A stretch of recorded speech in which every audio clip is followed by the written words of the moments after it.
புதிய பூமி நண்பர்கள் அனைவரும் வணக்கம். நான் ராஜ்பாபு. இனி நம்ம பாபு காணொலி 6 சூர்யா ஹீரோவாக நடித்த 6 திரைப்படம் கிடையாதுங்க, ஓடுற 6. அதுவும் பாருங்கள், இந்த தண்ணியில் ஓடுற 6 கிடையாதுங்க. அப்புறம் சாராய 6. தமிழ்நாடு முழுக்க பாருங்க, எங்க பார்த்தாலும் கள்ளச்சாராயம் 6ஆ ஓடுது. தமிழகத்துல சட்டம் ஒழுங்கு கெட்டு போயிருக்கு. கள்ளச்சாராயம் 6 போல் ஓடிக்கொண்டிருக்கிறது. கள்ளச்சாராயம் 6 போல் ஓடிக்கொண்டிருக்கிறது. கள்ளச்சாராயம் 6 போல் ஓடிக்கொண்டிருக்கிறது. டாஸ்மாக்ல விற்கப்படும் மது இருக்கு இல்லைங்களா, அது பாருங்க அருவி மாதிரி தமிழ்நாடு முழுக்க எங்க பார்த்தாலும் கொட்டுது. இப்படி எங்க பார்த்தாலும் 6 மாதிரி ஓடுற சாராயத்திற்கும் அருவி மாதிரி கொட்டுற மது விற்பனைக்கும் யாரு காரணங்க, யாரு காரணம் அப்படின்ற ஒரு விஷயத்தை தான் பாருங்க இந்த காணொலிக்குள்ள ஒட்டுமொத்தமாக பார்க்க போறோம்.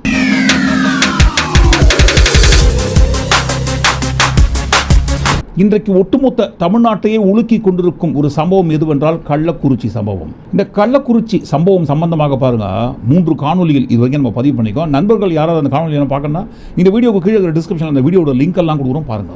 நேற்றைய தினம் இந்த கள்ளக்குறிச்சி சம்பவம் சம்பந்தமாக பதிவு செய்யப்பட்ட காணொலியில் ஒரு விஷயம் சொல்லியிருந்தோம்.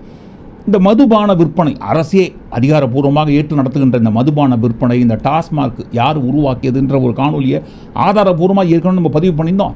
நண்பர்களின் கவனத்திற்காகவும் பார்வைக்காகவும் இந்த சமயத்தில் ஆதாரப்பூர்வமாக பதிவு செய்யப்பட்ட அந்த காணொலியை இப்பொழுது நினைவுபடுத்துவது தான் உண்மையிலே சரியாக இருக்கும். கர்ணனோட புராணத்தில் கிளைமேக்ஸில் என்னப்பா சீரியஸான விஷயம் சொல்லிட்டு புராணத்தெல்லாம் எழுதுறீங்களே, உதாரணத்துக்கு சொல்கிறோம். கர்ணனோட புராணத்தில் கிளைமேக்ஸில் பாருங்கள், அர்ஜுனை கர்ணனை கொண்டுடுவான். கொன்னதுக்கு அப்புறம் பாருங்க, கர்ணன் யாருன்ற ஒரு உண்மை தெரியும் போது, ஐயோ கிருஷ்ணா நியாயமாயா உனக்கு, நீ செய்த துரோக வஞ்சகத்தால் தான் பாருங்க உன்னால் அல்லவோ நான் இந்த நல்லவரை கொன்றேன்னு அர்ஜுனை சொன்ன உடனேயே கிருஷ்ணன் குறுக்கிட்டு, என்னது நீ கர்ணனை கொன்னியா, உன் ஒருவனால் மட்டும் கர்ணனை கொன்றுவிட முடியுமா, உனக்கு முன்பாகவே கர்ணனை 6 பேர் கொன்று விட்டார்கள், செத்த பாம்பை அடித்து விட்டு நான் தான் கொன்றேன்னு நீ ஏன் பெருமை பேசுகிறேன்ட்டு கிருஷ்ண அர்ஜுனன் கிட்ட சொல்லும் போது தான் தெரியும், ஓஹோ நமக்கு முன்னாடியே கர்ணனை 6 பேர் கொண்டுட்டாங்களோ. இந்த இடத்துல எதுக்காக இந்த உதாரணம்னு சொன்னா, தமிழ்நாடு அரசே பாருங்க இந்த மதுபான விற்பனையை ஏற்று நடத்துறது ஏதோ திமுக கட்சி ஆட்சிக்கு வந்த பிறகு திமுக அரசாங்கம் தான் முதலாக இந்த மதுபான விற்பனையை அரசே ஏற்று நடத்தும் முறையை தொடங்கியதாக ஏதோ பில்டப் பண்ணுறாங்க. ஆனால் பாருங்கள், இந்த டாஸ்மாக் தமிழ்நாடு அரசே மது விற்பனை ஏற்று நடத்தும் இந்த சிஸ்டம் இருக்கு இல்லைங்களா, இந்த சிஸ்டம் எப்படி யாரால் எந்த சமயத்திலிருந்தே உருவாக்கப்பட்டது அப்படின்ற ஒரு விஷயத்தை தான் இந்த காணொலிக்குள்ள நம்ம ஞாபகப்படுத்த போறோம். முதல்ல இந்த டாஸ்மாக் வந்த வழியை குறித்து நம்ம பார்த்துருவோம். Liquor drinking is injurious to health. மது அருந்துதல் உடல் நலத்திற்கு கேடு விளைவிப்பதாகும். பிரிட்டிஷ் இந்தியா காலத்தில் விடுதலை போராட்டம் தீவிரமடைந்த அந்த சமயத்தில் மகாத்மா காந்தி அவர்களின் கொள்கைகளில் முக்கியமான கொள்கை இந்த மதுவிலக்கு கொள்கை. இந்த மதுவிலக்கு கொள்கை என்பது 1937ஆம் ஆண்டு மதராஸ் மாகாண முதல்வராக ராஜாஜி அவர்கள் இருந்த சமயத்தில் அவருடைய சொந்த ஊரான சேலம் மாவட்டத்தில் முதலாக இந்த மதுவிலக்கை கொண்டு வந்தார். அதுக்கப்புறம் சித்தூர், கடப்பா, வடார்காடு மாவட்டங்களுக்கு மதுவிலக்கு கொண்டு வராரு. அவரை தொடர்ந்து ஓமந்தூரா ராமசுவாமி, காமராஜர், பக்தவச்சலம், அறிஞர் அண்ணா இவர்கள் அனைவரும் தமிழக முதல்வராக இருந்த சமயத்தில் எந்த ஒரு நிலையிலும் மதுவிலக்கை தளர்த்தாமல் கடுமையாக தமிழ்நாட்டில் கடைபிடித்து வந்தார்கள். அதற்கு பிறகு கொஞ்சம் கொஞ்சமாக கள்ளச்சாராயம் உருவாக ஆரம்பிக்குது. அதே போல கள்ளச்சாராயத்தை ஒழிக்கிறதுக்கும் கள்ளச்சாராயத்தை கண்காணிக்கிறதுக்கும் தமிழக அரசு அதிகமான நிதியை செலவு பண்ண ஆரம்பிச்சாங்க. இந்த நிலையில் அண்ணா மறைவுக்கு பிறகு கலைஞர் கருணாநிதி அவர்கள் முதல்வராக பதவியேற்கிறார். கருணாநிதி அவர்கள் பதவியில் இருந்த அந்த சமயத்தில் தான் தமிழக அரசோட நிதி நிலைமை ரொம்ப மோசமா இருக்கு. மேலும் தமிழ்நாட்டில் மதுவிலக்கு கொள்கையை தொடர்ந்து கடுமையாக கடைபிடித்து வருவதால் அரசுக்கு வர வேண்டிய வரி வருவாய் தொடர்ந்து இழப்பு ஏற்படுகிறது. இதை ஈடுகட்டுவதற்கு நிதி வேணும் அப்படின்னு சொல்லிட்டு இந்திரா காந்தி அவர்கள் பிரதமராக இருந்த அந்த சமயத்தில் அவர்களுக்கு கடிதம் எழுதுறாரு. ஆனால் மதுவிலக்கை புதிதாக கொண்டு வரும் மாநிலங்களுக்கு மட்டும்தான் நிதி அளிக்கப்படும், தமிழ்நாட்டுக்கு புதிதாக எதுவும் நிதி அளிக்க முடியாதுன்ட்டு அந்த சமயத்தில் இந்திரா காந்தி அவர்கள் மறுத்துட்டாங்க. இந்த நிலையில் தான் தமிழ்நாட்டில் மதுவிலக்கை கொஞ்சம் கொஞ்சமாக தளர்த்தி ஆகஸ்ட் 31 1971ஆம் ஆண்டு கள் மற்றும் சாராயம் விற்பதற்கு தமிழக அரசு அனுமதி அளிக்குது. 1 லிட்டர் சாராயம் 10 ரூபாய், 1 லிட்டர் கல்லு 1 ரூபாய் அப்படின்ற ஒரு விலையை நிர்ணயம் பண்ணி விற்பனை செய்ய ஆரம்பிக்கிறாங்க 1971ஆம் ஆண்டு. இதை போல விற்பனை செய்ய ஆரம்பிச்சதுக்கு அப்புறம் அந்த வருஷத்துல மட்டும் தமிழக அரசுக்கு வந்த வருவாய் 26 கோடி. ஆனால் தமிழக அரசு மது விலக்கு சட்டத்தை தளர்த்திட்டு மதுவை மீண்டும் கொண்டு வந்த காரணத்தினால் தமிழக அரசின் மீது கடுமையான விமர்சனங்கள் அந்த சமயத்தில் எழுந்தது. நிறுத்துங்கப்பா அப்படியே, சாரி ஃபார் த பிரேக். எப்படி பார்த்தாலும் நீங்க சொல்றதை வச்சு பார்க்கும்பொழுது தமிழ்நாட்டில் மது விலக்கு இருந்தது. அப்படி ரொம்ப நாளா தமிழ்நாட்டில் இருந்த மது விலக்கை நீக்கியது திமுக தானே. அப்புறம் ஏன் இவ்வளோ பில்டப்பு? திமுக தானே எல்லாத்துக்கும் காரணம் அப்படின்னு சொல்லி திமுக மேலேயும் மறுபடியும் பழிய தூக்கி போடுவோம்னு வச்சுப்போமே, போட்டுருவோம்.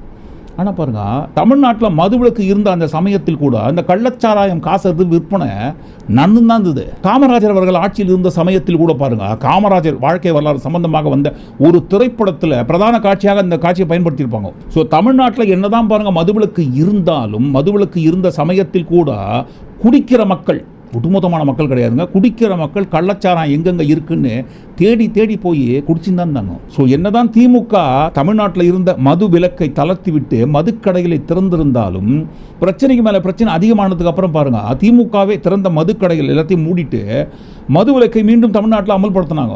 அதனால் மீண்டும் 1974 ஆண்டு செப்டம்பர் மாதம் அதே கருணாநிதி அவர்கள் பூரண மதுவிலக்கு சட்டத்தை அமல்படுத்துறாரு. அதுக்கப்புறம் 1977 எம்ஜிஆர் அவர்கள் தமிழக முதல்வராக பதவியேற்றதுக்கு பிறகு கள்ளச்சாராயம் காய்ச்சுபவர்களுக்கு 3 ஆண்டுகள் வரை சிறை அப்படின்னு ஒரு சட்டத்தை அமல்படுத்துறாரு. மேலும் குடிப்பவர்களுக்காக புதிய புதிய சட்டத்தையும் நிறைவேற்றாரு. முதல் முறை குடிப்பவர்கள் மாற்றினால் 3 ஆண்டு, மேலும் 2ஆம் முறை அவர்களை மாற்றினால் 7 ஆண்டு. இதை போன்ற கடுமையான சட்டங்களை கொண்டு வந்தாலும் கூட ஏற்கனவே குடித்து குடித்து பழக்கப்பட்டவர்கள், குடிபோதைக்கு அடிமையானவர்கள் கள்ளச்சாராயத்தை தேடி ஓட ஆரம்பிச்சாங்க. கடுமையான சட்டங்கள் எவ்வளவுதான் நிறைவேற்றினாலும் இதை போன்ற பிரச்சனையை சமாளிக்க முடியாத காரணத்தினாலும், மேலும் இதை போன்ற பிரச்சனையை சமாளிப்பதற்கு நிதி நெருக்கடியும் ஒரு காரணம் என்பதனாலும் 1981ஆம் ஆண்டு தமிழ்நாட்டில் இருந்த மதுவிலக்கு சட்டத்தை கொஞ்சம் கொஞ்சமாக தளர்த்த ஆரம்பிக்கிறது. வேற வழியே இல்லாம எம்ஜிஆர் அவர்கள் ஆட்சியில் இருந்த சமயத்தில் மதுவிலக்கை தளர்த்தி விட்டு மீண்டும் மதுக்கடைகளை திறந்தார். அதே போல மதுவிலக்கு சட்டத்தை தளர்த்திய பிறகு வெளிநாட்டு மது வகைகளை தயாரிப்பதற்கு 10 நிறுவனங்களுக்கு உரிமை வழங்குறாரு. அதற்கு பிறகு மது விற்பனையை ஒழுங்குபடுத்தி வருவாய் அளவை உயர்த்தும் நோக்கத்தோடு இந்திய நிறுவன சட்டம் 1956 கீழ் தமிழ்நாடு மாநில வாணிப கழகம் அப்படின்ற ஒரு நிறுவனத்தை தொடங்குறாரு. அதுதான் Tamil Nadu state marketing corporation, TASMAC என்பது. இதன் மூலமாக தமிழகத்தில் தயாரிக்கப்படும் மதுக்களை மொத்தம் மற்றும் சில்லறை விற்பனையை ஒட்டுமொத்தமாக டாஸ்மாக் நிறுவனம் தான் அன்று முதல் கட்டுப்படுத்த ஆரம்பித்தது. அதே போல ஆரம்பிக்கப்பட்ட அந்த சமயத்திலேயே மது விற்பனையை தங்களுக்கு தெரிந்த வட்டாரத்துக்கு மட்டுமே அனுமதி கொடுக்குறாங்க அப்படின்ட்டு தமிழக அரசின் மீது அந்த சமயத்தில் கடுமையாக விமர்சனம் எழுந்தது. அதுக்கப்புறம் எம்ஜிஆர் அவர்கள் மறைவுக்கு பிறகு 1989ஆம் ஆண்டு தமிழக முதல்வராக மீண்டும் கருணாநிதி அவர்கள் பதவியேற்றதற்கு பிறகு டாஸ்மாக் நிறுவனம் மூலம் மலிவு விலை மது விற்பனையை அறிமுகம் செய்கிறாரு. இந்த மலிவு விலையில் மதுவை விற்பனை செய்வதற்காக தமிழ்நாடு ஸ்பிரிட் கார்ப்பரேஷன் உருவாக்கப்பட்டது. இதற்கு கடுமையாக திமுக அரசின் மீது வந்த விமர்சனங்கள் 1991ஆம் ஆண்டு வந்த சட்டமன்ற தேர்தலிலும் அது எதிரொலித்தது. 1991ஆம் ஆண்டு நடந்த சட்டமன்ற தேர்தலில் அதிமுக வெற்றி பெற்று தமிழக முதல்வராக ஜெயலலிதா அவர்கள் பதவியேற்றதற்கு பிறகு தமிழ்நாட்டில் மலிவு விலை மது விற்பனை தடை பண்ணாங்க. ஆனால் அதே சமயத்தில் பார் வசதியுடன் கூடிய பல மதுக்கடைகளை திறந்தாங்க. விஸ்கி, பிராண்டி, பியர் இதை போன்ற மது வகைகளை தயாரிப்பதற்கும் விற்பதற்கும் எந்த தடையில்லை. அதுக்கு தொடர்ந்து அனுமதி இருக்குன்னு அனுமதி கொடுத்தாங்க. இந்த மாதிரி ஒவ்வொரு சமயத்தில் ஆட்சி மாறும் பொழுது அவங்க ஆட்சியில் இருக்கும்போது கொண்டு வந்த ஏதாவது ஒரு விஷயத்தை குறைச்சிட்டு இவங்க ஆட்சி இருக்கும்போது ஏற்ற வேண்டியது, அவங்க ஆட்சிக்கு வந்ததுக்கு பிறகு அவங்க ஆட்சியில் இருந்த சமயத்தில் ஏதாவது கொண்டு வந்ததை ஏதாவது ஒரு கம்மி பண்ணிட்டு இவங்க ஆட்சி இருக்கும்போது அவங்க ஏற்ற வேண்டியது. இப்படியே மாத்தி மாத்தி போயிருந்த அந்த சமயத்தில் திடீர்னு ஒரு நாள் ஒரு புது யுக்தியை கையாளுறாங்க. யாருங்க? தமிழக முதல்வராக இருந்த ஜெயலலிதா அவர்கள். என்ன யுக்தி அது? பழைய கதை தான். பித்தளை சொம்ப திருடி அதை வித்து பேரிச்சம்பழம் வாங்கி சாப்பிடுறதை விட பேரிச்சம்பழமே திருட வேண்டியதானே. கிட்டத்தட்ட அதே மாதிரிதான் தனியார் ஏலம் எடுத்து அவங்க அந்த கடையில விற்பனை செஞ்சு தனியார்கள் லாபம் கொண்டு போய் அவங்க சம்பாதிக்கிறதை விட அதை நம்மளே டைரக்டா மக்களுக்கு கொண்டு போய் சேர்த்தா அதன் மூலமாக வருகின்ற கோடிக்கணக்கான லாபம் நேரடியாக அரசாங்கத்துக்கு வரும் இல்லைங்களா? என்ன ஒரு புத்திசாலித்தனம். அதே போல நம்மளே டைரக்டா தயாரிக்கணும், நம்மளே டைரக்டா விற்பனை பண்ணுவோம் அப்படின்ற ஒரு திட்டத்தை 2003 தமிழக முதல்வராக இருந்த ஜெயலலிதா அவர்கள் தான் கொண்டு வந்தாங்க. இதுல முக்கியமா இருக்கிற ஒரு பாயிண்ட் தான் இந்த காணொலிக்கு தேவைப்படுகின்ற பாயிண்ட். எப்படி தெரியுங்களா? தனியார்கள் மதுக்களை விற்பனை செய்து அதன் மூலமாக வருகின்ற லாபத்தை அவங்க எடுத்துக்கிறத விட அரசாங்கம் நேரடியாக விற்பனை பண்ணா அந்த வருவாய் என்பது அரசாங்கத்துக்கு வரும் அப்படின்ற காரணத்துக்காகத்தான் 2003 தமிழக முதல்வராக இருந்த ஜெயலலிதா அவர்கள் இந்த திட்டத்தை கொண்டு வந்தாங்க. இந்த காணொலிக்கு தேவைப்படும் மிக முக்கியமான பாயிண்ட் சொல்லியிருந்தோம் இல்லைங்களா? அந்த பாயிண்ட் என்னன்னு பாத்தீங்கன்னா, இந்த டாஸ்மாக் மூலம் தமிழக அரசுக்கு கிடைக்கின்ற வருவாய் என்பது 2 வகையான வரி வருவாய். ஒன்று லாப வருவாய், இன்னொன்று வரி வருவாய். உதாரணத்துக்கு 2017 இந்த 2017ஆம் ஆண்டில் டாஸ்மாக் மூலம் தமிழக அரசுக்கு வந்த வரி வருவாய் என்பது சுமார் 14,574 கோடி. அதே 2017 டாஸ்மாக் மூலம் தமிழக அரசுக்கு வந்த லாபம் என்பது 25 கோடி. அதுக்கு என்னங்கிறப்ப ஆனா கொஞ்சம் சும்மா இருக்கியா, மனப்பாடம் பண்ணி ஓட்டிக்கிட்டு இருக்கேன்.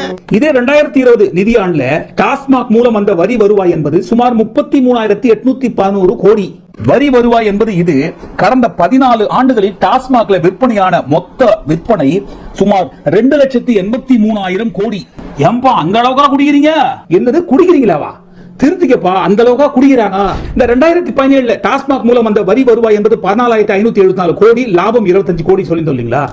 இந்த வரி வருவாய் 14,574 கோடி என்பது டாஸ்மாக் மூலம் மதுக்களை அரசாங்கம் நேரடியாக விற்பனை செய்வதற்கு பதிலாக தனியார் விற்பனை செய்தால் கூட அரசாங்கத்துக்கு வர வேண்டிய இந்த வரி வருவாய் 14,574 கோடி வரும். லாபம் என்கின்ற அந்த 25 கோடி தான் அரசாங்கம் விற்பனை செய்வதற்கு பதிலாக தனியார் விற்பனை செய்தால் அந்த லாபம் அவங்களுக்கு போகும். யோசிக்க வேண்டிய விஷயம்.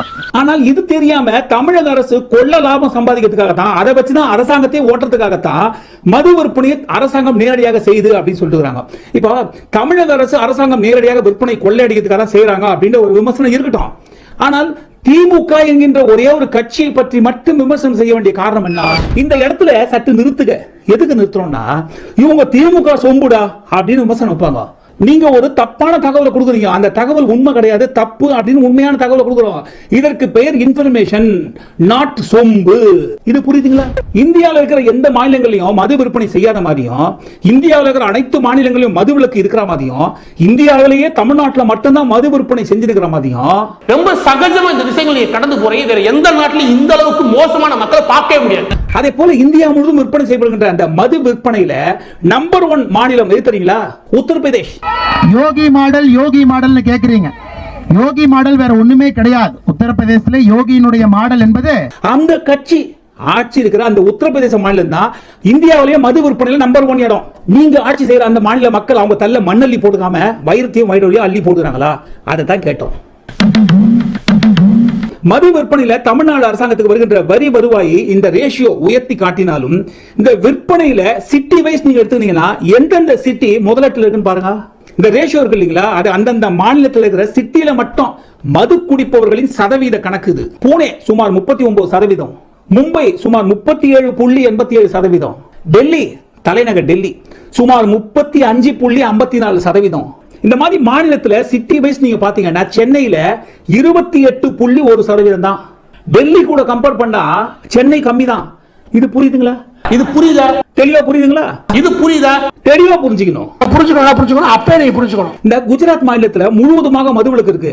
அந்த மதுவிலக்கு என்பது இவங்க ஆட்சிக்கு வந்ததுக்கு பிறகுதான் குஜராத் மாநிலத்தை கொண்டு வந்த மாதிரி இன்னி வரைக்கும் பில்டப் கொடுத்துருக்காங்க. ஆனா உண்மை என்னன்னா 1949 கொஞ்சம் கொஞ்சமா குஜராத் மாநிலத்தில் மதுவிலக்கு கொண்டு வந்துட்டாங்க. தனி மாநிலமாக அது மாறிய போதுதான் 1960 மொத்தமா குஜராத் மாநிலத்தில் மதுவிலக்கு கொண்டு வந்தாங்க. ஆனா பாருங்க, குஜராத் மாநிலத்தில் ஏதோ இவங்க ஆட்சியில் இருக்கும் போது தான் மதுவிலக்கு கொண்டு வந்த மாதிரி இன்னி வரைக்கும் பில்டப் கொடுத்துருக்காங்க. அவ்வளவு ஏங்க 1000 மார்க் வாங்கிய அக்மார்க்கு அபூர்வ யோகிய சிகாமணி அபூர்வ யோகிய சிகாமணி மாதிரி பேசாங்க இல்லீங்களா? கொஞ்சம் தூரம் லட்சத்தீவு பக்கம் போய் பார்த்தாதான் இவங்க லட்சம் என்னன்னு தெரியும். டாஸ்மார்க் மூடிட்டு இதே மாநிலத்துக்குள்ள 1 லட்சம் கோடி ரூபாய் வருமானத்தை மக்களுக்கு புதிய வரி போடாம ஈட்ட முடியும் என்பது எங்களுடைய ஆய்வறிக்கையை சமர்ப்பிச்சிருக்கோம். எப்படி தெரியுங்களா? லட்சத்தீவுல ரொம்ப நாளாவே மதுவிலக்கு என்பது இருந்துதான் இருக்கு. ஒன்றிய அரசோட நேரடி கட்டுப்பாட்டின் மூலமாக தான் அந்த நிர்வாகியை நிர்ணயம் பண்ணுவாங்க. அதை போல நிர்ணயம் செய்த ஒரு நிர்வாகி தான் பிரபுல் கோடா பட்டேல். இங்கிருந்து அவர் ஒன்றிய அரசின் மூலமாக போய் அங்க மதுவிலக்கு தளர்த்துறாரு சமீபத்தில். அதே போல அவர் மதுவிலக்கை தளர்த்தப்பட்டதுக்கு ஒரு காரணம் சொல்றாரு பாருங்க. மது விற்பனையை நம்ம ஊக்கப்படுத்தினால் சுற்றுலா தலம் மேம்படும், அதன் மூலமாக வருவாய் வரும். பூரண மதுவிலக்கு இருந்த ஒரு இடத்துல போய் இவங்க மது விற்பனை ஆரம்பிச்சு வச்சுட்டு மது விற்பனை செய்வதை குறித்து விழிப்புணர்வை இவங்க பேசுறாங்க.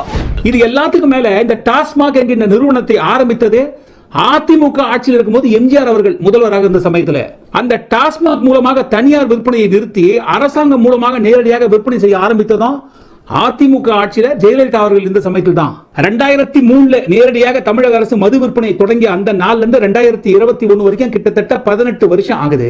இந்த 18 வருஷத்துல கிட்டத்தட்ட 13 வருஷம் அதிமுக ஆட்சி. ஸோ எல்லாத்தையும் ஒட்டுமொத்தமாக கூட்டி கழிச்சு வச்சு பார்க்கும்பொழுது இந்த டாஸ்மாக் தொடக்கத்தில் இருந்து மது விற்பனை அரசாங்கமே ஏற்று நடத்திய மொத்த விஷயத்தையும் வச்சு பார்க்கும் பொழுது சுட்டும் விரலால் எதிரியை காட்டி குற்றம் கூறுகையில் மற்ற 3 விரல்கள் உந்தன் மார்பினை காட்டுதடா, ஓனனை பார்த்து முதுகு கோணல் ஒட்டகம் சொன்ன கதை கணக்காக தான் பாருங்க. இன்னைக்கு ஆளாளுக்கு ஊருக்குள்ள நம்ம ஆளுமை இபிஎஸ் ஐயா அவர்கள் உட்படா என்னையா இது அரசாங்கமே மது விற்பனை ஏற்று நடத்துறாங்க, பேமா சூசோ இல்லையா உங்களுக்குன்ற ரேஞ்சில் கேட்டுனுங்காங்க. பார்த்தீங்களா? இப்போ 2011 2021 வரைக்கும் அதிமுக கட்சி தமிழ்நாட்டில் 10 ஆண்டுகளாக ஆட்சி செய்த சமயத்தில் மதுவிலக்கு கொண்டு வந்திருக்கலாமே. என்ன பாருங்க, அதிமுக தேர்தல் அறிக்கையில் 2 சமயத்திலுமே இந்த மதுவிலக்கு என்பது தமிழ்நாட்டில் கொஞ்சம் கொஞ்சமாக அமல்படுத்தப்படும்னு கொடுத்துருந்தாங்க. ஸோ இந்த மது விற்பனை டாஸ்மாகை குறித்து பேசட்டுக்கும் விமர்சனம் செய்வதற்கும் இத்தனை வருஷம் வெயிட் பண்ண வேண்டிய அவசியமே கிடையாது. 10 ஆண்டுகளாக 2011 முதல் 2021 வரை தமிழ்நாட்டில் அதிமுக ஆட்சியில் இருந்த சமயத்தில் மதுவிலக்கு கொண்டு வந்திருக்கலாமே, ஒட்டுமொத்தமாக மதுக்கடையில் மூடி இருக்கலாமே, ஏன் பண்ணலங்க? இப்போ மட்டும் டாஸ்மாகில் விற்பனை செய்யப்படுவது மது விற்பனை. அப்போ அதிமுக ஆட்சியில் இருந்த சமயத்தில் அதுவும் பாருங்கள், இபிஎஸ் ஆளுமை ஐயா அவர்கள் ஆட்சியில் இருந்த சமயத்தில் டாஸ்மாகில் விற்பனை செய்து கொண்டிருந்தது மது இல்லாமல் ஊதுபத்தியும் சந்தனமா. கர்ணனோட புராணத்தில் அர்ஜுனனுக்கு முன்னாடியே கர்ணனை 6 பேர் கொன்னதுக்கு அப்புறம் தான் 7ஆவதாக அர்ஜுனன் கொள்கிற மாதிரி இந்த டாஸ்மாக் தொடக்கம், அரசாங்கம் மதுபான விற்பனை எல்லாத்தையுமே ஒட்டு மொத்தமாக திமுக கட்சி ஆட்சிக்கு வருவதற்கு முன்பாக இருந்தே எல்லாத்தையும் ஸ்டார்ட் பண்ணி எடுத்து வச்சு முடிச்சுட்டு ஒட்டுமொத்தமாக எல்லா பழியையும் ஒரே ஒரு கட்சி மேலேயே, ஒரே ஒரு ஆட்சி மேலேயே. இப்போ தான் லேட்டஸ்ட்டாக 2.5 வருஷமாகத்தான் இந்த மது விற்பனையை டாஸ்மாக் மூலமாக அரசு ஏற்று நடத்துவதை போல. ஏன் இவ்வளோ பில்டப்புங்க? இந்த பில்டப் எல்லாத்தையும் தூக்கி ஓரமாக போட்டு இதுக்கெல்லாம் பாருங்கள், ஒட்டு மொத்தமாக ஒரே ஒரு தீர்வு என்ன தெரியுங்களா? குடிக்கிறத குடிமக்கள் நிறுத்திடுங்க. ஒரு பொருளோட தேவை அதிகமாக தான் பாருங்க, அந்த பொருளுக்கு டிமாண்ட் அதிகமாகும். இதே பாருங்க, அந்த பொருளோட தேவை யாருக்குமே தேவையில்லைன்னு சொல்லும்போது அந்த இடத்துல பாருங்க, அந்த பொருளுக்கு டிமாண்டுக்கு வேலையே இல்லைங்களே. ஸோ அதனால் பாருங்க, அவனை நிறுத்த சொல், நான் நிறுத்துறேன். குடிக்கிறத நீங்கள் நிறுத்துருங்க, ஆட்டோமேட்டிக்காக பாருங்க எல்லாமே நின்று போயிடும். இதன் மூலமாக நீங்கள் என்ன சொல்ல வரீங்க, என்ன சொல்ல வரோம், என்ன சொல்ல வந்தோம், என்ன சொல்ல வந்திருக்கோன்ட்டு இந்த காணொலியை பார்த்து கொண்டிருக்கும் நண்பர்கள் எல்லாருக்குமே கண்டிப்பாக பாருங்க தெளிவாக ஒட்டுமொத்தமாக எல்லாருமே புரிஞ்சிருக்கும். அதனால் பாருங்கள், இந்த காணொலியில் வந்த ஒட்டுமொத்தமான விஷயத்தை குறித்து நீங்கள் என்ன நினைக்கிறீங்க அப்படின்னு உங்களுக்கு கருத்துக்களை நீங்கள் ஒட்டுமொத்தமாக கமெண்ட் பண்ணுங்கள். மீண்டும் ஒரு காணொலி நாம் சந்திப்போம். நன்றி, வணக்கம்.